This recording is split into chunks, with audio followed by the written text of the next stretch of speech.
everyone, my name is Kirsty. I'm the volunteering manager at Hampshire and Isle of Wight Air Ambulance. Huge thank you to all of you for joining our team of volunteers. We couldn't keep critical care in the air and on the road if it wasn't for you. First of all, I just wanted to introduce you to this video. It's going to be a very brief video which will tell you a little bit of information about the charity, about the service that we provide, and it's the things that you will need when you're out and about engaging with the public. To start with, we have a very bad habit of using a number of acronyms. First up is HIWA, which is Hampshire and Isle of Wight Air Ambulance, which is obviously the charity name. We also have HEMS, which stands for Helicopter Emergency Medical Services, and this is the type of mission that we fly to when it's an emergency. You might hear SCAS, South Central Ambulance Service, and that's the ambulance service for the region of Hampshire. The Isle of Wight has its own ambulance service. You might also hear us refer to the UHS, which is the University Hospital Southampton and is the major trauma unit in Hampshire. First up, we're going to hear from Richard, who is the CEO of the charity, and he's going to tell you a little bit more about the actual charity side of things. Hampshire and Isle of Wight Air Ambulance is there to support the people of the community when they most need us. We've been operational since 2007 when we took our first flight. Initially flying during weekdays, during daylight hours, but over time we've developed as an organisation so that we can now provide a service 365 days a year, up to 19 hours a day. What we're trying to do as an organisation is have people in place that are ready to respond in critical instance. There are lots of ambulances on duty every day and they respond to the majority of patients. But occasionally people have sicknesses or they have accidents which require an extra level of care. We have doctors on board and we also have very highly trained paramedics. And they're able to deliver on the roadside the kind of procedures which the ambulance crew can't do. We bring the hospital to the patient, and that's what we're all about. Since that first flight in July 2007, the charity's developed in many ways. So that's included major milestones like taking blood on board, which we've now been doing for 10 years. We're also able to deliver higher levels of medical intervention thanks to having highly trained consultants and paramedics on board our flights. We have also developed the service so we're not only an air operation, but we also have cars that can respond.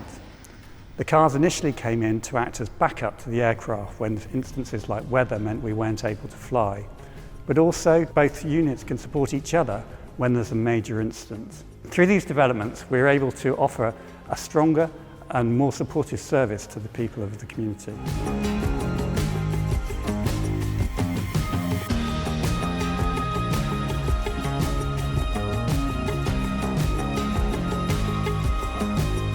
We have a number of different people who make up the team. Firstly, the dispatchers. It's their job to spot those missions where we can add maximum value. They focus and they target our team, and our team, made up of a doctor and paramedic, will be able to deliver the best services because of the training they receive. As well as the medical teams, we also have to support those teams through the charity team. The charity team are vital in raising the funds that allow the operation to happen in the first place. And that charity team is supported by the team of volunteers who are an integral part of making the whole of the way the ambulance operates.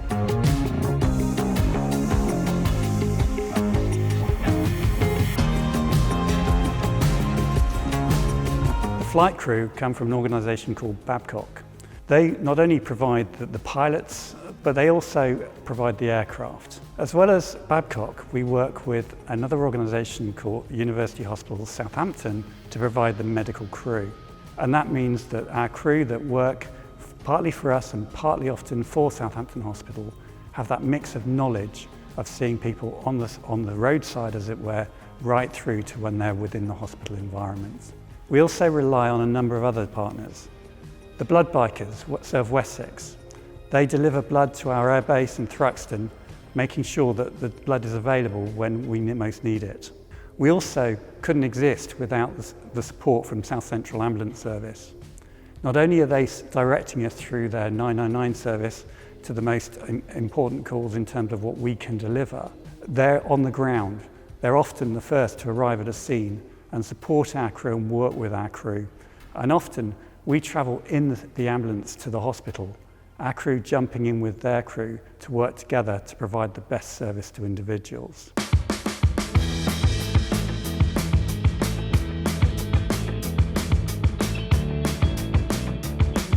There's always been a recognition that Truxton, where we base our aircraft, is probably not in the ideal location for delivering a service where the majority of the population are on the south coast or in the Isle of Wight. So we have had an ambition to move our airbase. In recent years, that ambition has started to take root, and we found a site where we're able to deliver the service very close to Southampton Airport.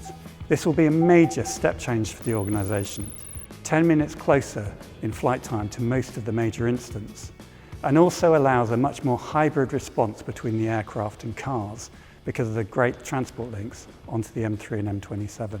We need to have Operation Airbase because this is a project which is going to cost a lot of money. And we're looking to go to our supporters and the community to raise £3.6 million to allow us to convert the building that we're looking to purchase into our new home.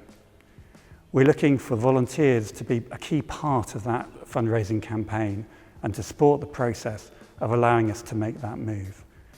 The move will not only bring our team together, but it'll allow us to deliver more effectively and be there much quicker for those that need us most.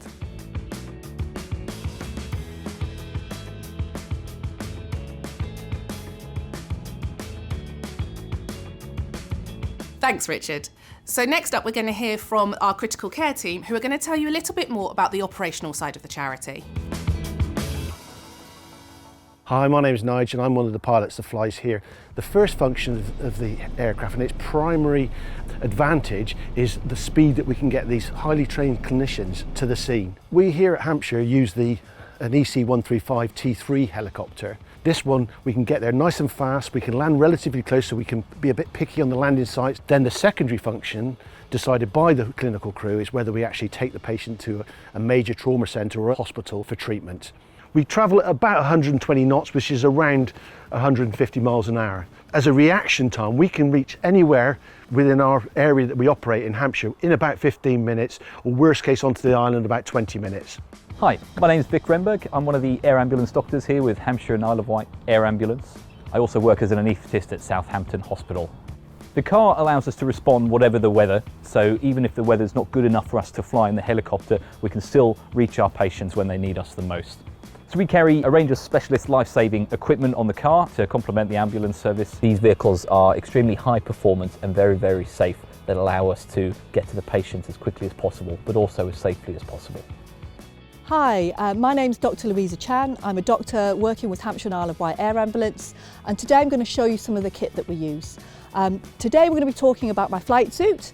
So as you can see, it's bright orange. It comes as a two-piece, so I've got trousers and a jacket, reflective stripes on the arms and the legs. Also important, I've got a name badge here and also an identifier on my back to tell people what I do. Other features are that it's flame retardant, which is really important when we're working with helicopters. And so that's one of the safety requirements in order to actually fly on the helicopter. So what else have we got?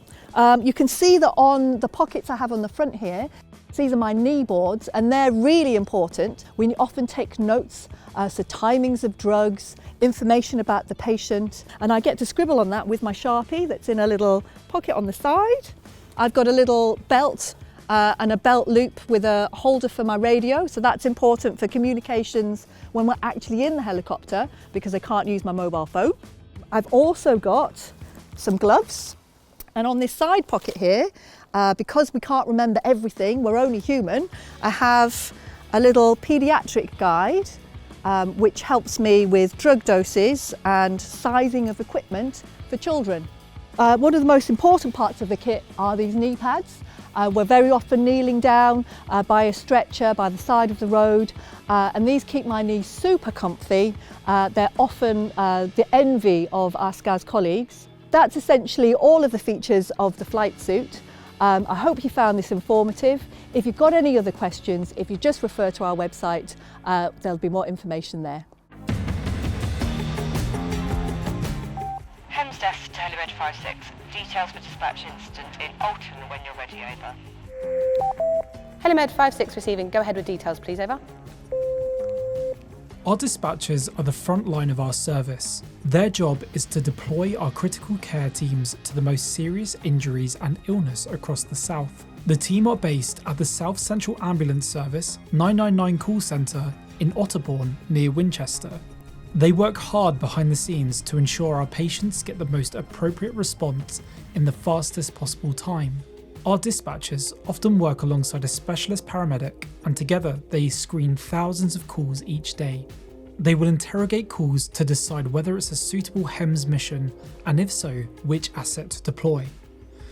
The role of dispatcher also involves liaising with other air ambulances for mutual aid, speaking to colleagues in the ambulance service, warning hospitals of our imminent arrival and opening the helipad, arranging for blood to be restocked by our blood bank partners, Serve Wessex. Well, hello everybody, my name's Keith Wilson and I'm Director of Income and Engagement here at Hampshire and Isle of Wight Air Ambulance. This is not a cheap service to run, that probably won't surprise you. In fact, we need to raise somewhere in the region of £17,000 each day and around about £10 million a year just to provide this life-saving service for the good people of Hampshire and the Isle of Wight.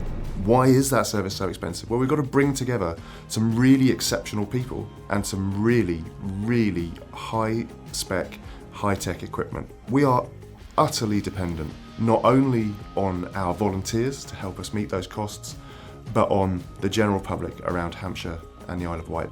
We don't receive any money from the government, from the NHS, or from any sort of contracts or clinical commissioners. It's all through donations, through generosity, through kindness, and the fundraising activity that we together can go out there into the community and do. When we start the year, we start on £0 and 0 pence and know that we need to raise about £10 million each year. And the way to do that is by creating a really sustainable and diverse set of incomes. That would include things like event fundraising, legacy, corporate fundraising and community fundraising. Recycling is a really important part of our fundraising mix. We have recycling banks all across the region and we even do door-to-door collections of recyclable clothing, and people can donate their items and we sell them on and raise somewhere in the region of £70,000 to £80,000 every year. And a really, really important part of our fundraising mix and our income mix is regular giving and lottery. In fact, that makes up about 50% of our income. And to achieve that, we work with a brilliant partner called LFS, Lottery Fundraising Services. You may have seen their teams out and about, either in supermarkets or shopping centres, or knocking on people's doors, telling them what Hampshire and Isle of Wight Air Ambulance does, why it matters, and how people can get involved. And at the moment, they're out there trying to get people to sign up to donate £8 per month. Tens of thousands of people donating in that way makes an enormous transformational difference to our service. There's loads and loads of ways in which we raise money, and every single one of them you can get involved in and help us with. And I can't wait to see you out there, whether you are supporting us at Dash in the Dark or Southampton Marathon or our new Ride of Champions event, whether you're helping with clothing recycling or teaching CPR. Whatever it is, there are hundreds of ways to get involved, and I really look forward to seeing you doing your bit out there in the community. And thank you very much.